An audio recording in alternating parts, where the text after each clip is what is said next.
2K Games a little bit light when it came to their showings for E3. Two games that they showed for the 360, both of these I believe are going to be across all systems anyway.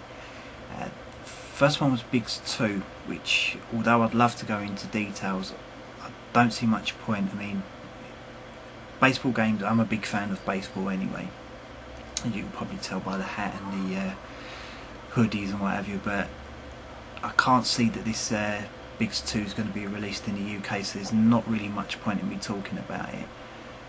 The other game's a completely different matter. A game called Borderlands. Now, I know there's been a little bit of a buzz in the community about this game, basically along the lines of it being like a Mad Max style role playing. From what I've seen, it draws very, very heavily from the MMO style, but instead of having hundreds of players online, it basically restricts you to 4 players as a co-op. The co-op play doesn't have to be done online either. They're basically setting it so you can have a split screen co-op. To me, it's got the sort of feel that Fallout 3 would have if it would have been done by Blizzard. And basically, you got 4 character types were demoed, but they focused mainly on the brick class, which is effectively sort of your World of Warcraft or Lord of the Rings online sort of tank class.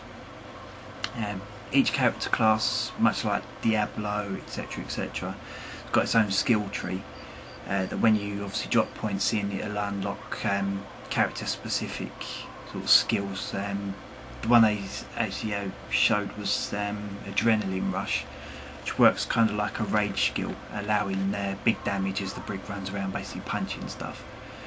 As with Diablo 2, you can go co-op with your character that you've already been working on, and items that you find, whether it be in solo game or in a co-op, you can basically transfer between games.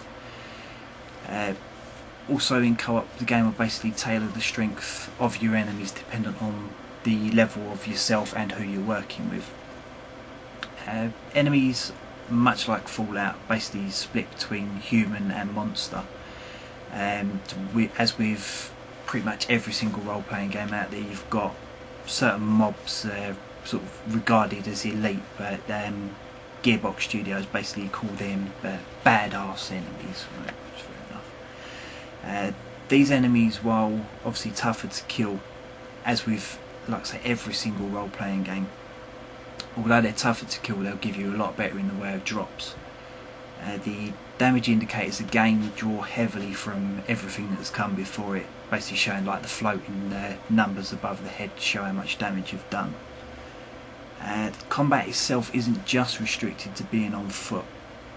You can basically hop into vehicles which, when you get to certain points on the map, sort of like gas station type things, you can upgrade the car itself, whether it be just to make travel easier or to give you that sort of extra bit of firepower.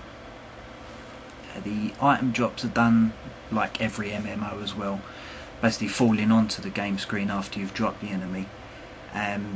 You then get like a little UI window that will pop up showing the item's value, the item's strength, any sort of special effects like acid damage, electricity, fire, etc., etc. And with the rarer items, again, just like the Diablo 2s, etc., etc., they'll have like colour coding to the name itself, so it makes it easier to spot. The drops actually work as expected on sort of preset factors, so you're not necessarily going to get the same drops every single time you kill that particular enemy. So you could, for example, end up with like a shotgun that's got acid based damage. The quests, again, typical like World of Warcraft type of game, where you can be sent out to kill like X amount of a certain type of enemy. Obviously the game's not going to appeal to everybody, but from what I can tell, people that are waiting and have been waiting for ages for Diablo 3 to come out, this could be a pretty good stopgap.